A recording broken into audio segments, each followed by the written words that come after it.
Governor Hochul has allotted at least $35 million to support abortion providers.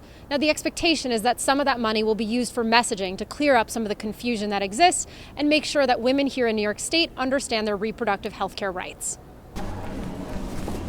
Fare evasion, like jumping a turnstile or getting on the back of a bus without paying, well, it's estimated to cost the MTA up to $500 million this year. It's been called the Clash of the Titans.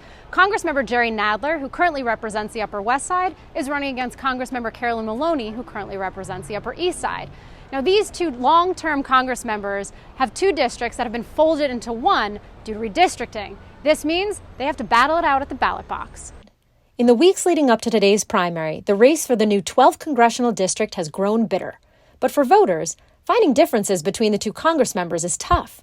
Both were elected in 1992, both have progressive voting records, and both head up powerful committees. Nadler leads the Judiciary Committee, and Maloney leads the Oversight Committee. However, they have found ways to differentiate themselves. Maloney has leaned into her gender, touting her record supporting women's rights, including calling for the ratification of the Equal Rights Amendment. Her endorsements include the local chapter of the National Organization for Women, Gloria Steinem, and Emily's List. Nadler points out that he voted against the Iraq War and the Patriot Act when Maloney voted for both, and he supported the Iran nuclear deal when she did not. Nadler's endorsements include the New York Times editorial board, Senator Chuck Schumer, and Senator Elizabeth Warren. Now, a third candidate, Suraj Patel, is also running. He's run against Maloney twice before and is billing himself as a younger alternative who wants to infuse fresh energy into the district.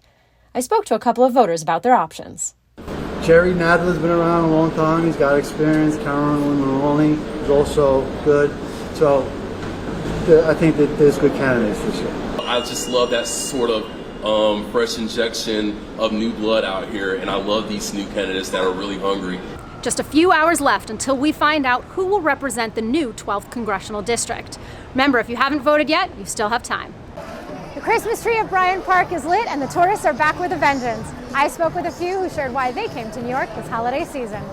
The surrogates court doesn't get a lot of attention, but right now it should. That's because the court, especially the one here in Brooklyn, is extremely backed up. This means some people could be losing a lot of money because papers that were filed in February are just now being reviewed. It has been an incredible day here at the marathon. As you can see, runners are still finishing the race. Over 50,000 people ran. I can imagine they are both tired and triumphant. And the winners today, a man and a woman from Kenya. Turns out this was their first New York City marathon, and they nailed it on the first try. Housing advocates are pleased today after the city council voted to approve over 5,000 new units. The council is hoping to put a dent in the city's housing crisis. The projects are known as Innovation Queens and Innovative Urban Village in Brooklyn. Heroin, ecstasy, methamphetamine, marijuana, cocaine, crack, alcohol, the painkillers. Tim Baginski has done them all. But like so many others, his drug use started with a legal prescription. He was given Percocet as a little kid after a dog attack left him with 496 staples in his head. Years of surgeries followed, leaving him disfigured. Tim was given meds to deal with the physical pain, and he followed the dosage rules until he was about 16.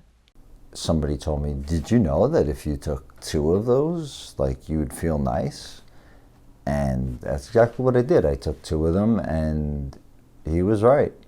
And the euphoria came on, and it was unlike anything I had ever experienced before.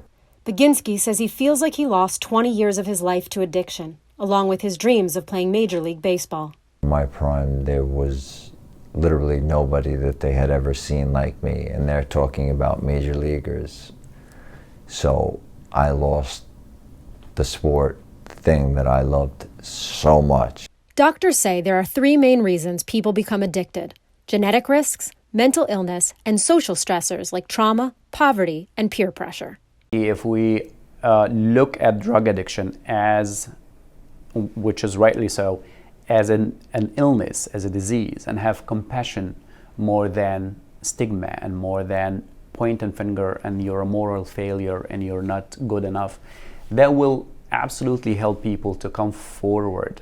Doing so is important because the illness has deadly consequences.